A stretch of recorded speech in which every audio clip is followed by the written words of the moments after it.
ఆ మాటకు అర్థం ఏంటి అని అంటే అందరూ దేవుని దగ్గరికి వచ్చారు అని అర్థం. ఎక్కడికి వచ్చారని? దేవుని దగ్గరికి వచ్చారని అర్థం. దేవుని దగ్గరికి వచ్చినటువంటి వారితోటి ఇదిగో జ్ఞాపకం చేసి మాట్లాడుతున్నారు, మీరంతా దేవుని పిల్లలు, మీరంతా దేవుని పిల్లలు. దేవుని పిల్లలు దీవించబడిన వారు. ఎవరు దీవించబడిన వారు? మనం శ్రమలో ఉన్నా, యుద్ధంలో ఉన్నా, కరువులో ఉన్నా, ఏ పరిస్థితుల్లో ఉన్నా దేవుని పిల్లలు ఎవరు అంటే దీవించబడిన వారు.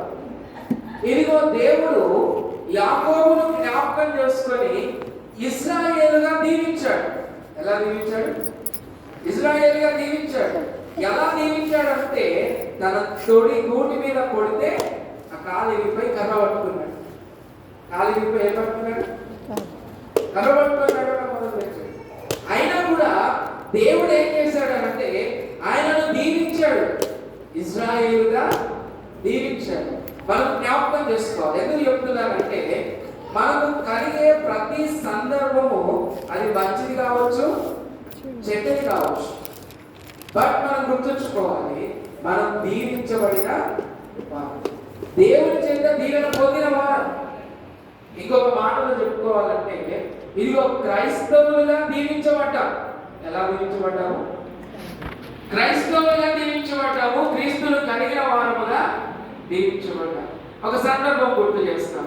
దావీదు భక్తుడు అంటాడు, ప్రభువా నేను కూర్చోవడము, నిల్చోవడము, పడుకోవడము, ఆలోచించడము, ఒక ఆలోచన నాకు రావడానికి ముందే ఆ ఆలోచన నాకు వస్తుందని నీకు తెలుసు. నేను ఎక్కడికి వెళ్ళినా నాతో పాటు నువ్వు ఉంటావు. నేను ఏ పరిస్థితిలో ఉన్నా నా చుట్టూ నువ్వు ఆవరించి ఉన్నావు. దేవుడు దావీదును దీవించాడు. తనతో పాటు నేను ఉన్నాను అనే తన ఆత్మను ఉంచి మరి దీవించాడు.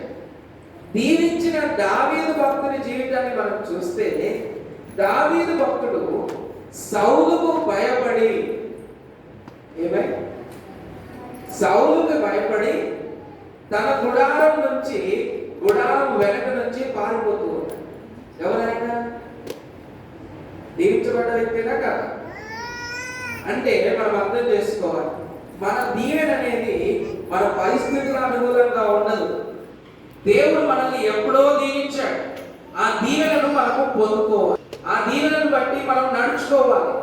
దావీదు ఒక్కసారి బయటకు వెళ్ళిన తర్వాత తనకు అర్థమైంది, దేవుడు నన్ను దీవించాడు, దేవుడు నాతో ఉన్నాడు, నేను ఎందుకు భయపడాలి, నేను ఎందుకు పారిపోవాలి? తన కుమారుల దగ్గర నుంచి కూడా పారిపోతూ ఉన్నాడు. తన వృద్ధాప్యంలో తనకి ఆలోచన వచ్చింది, దేవుడు నన్ను దీవించాడు, నాతో ఉన్నాడు, నన్ను బలపరిచాడు, నేను ఎందుకు పారిపోవాలని తన కుమారుడైన సొలొమోనును రాజుగా చేశాడు. కాబట్టి మనం జ్ఞాపకం చేసుకోవాలి, దేవుడు మన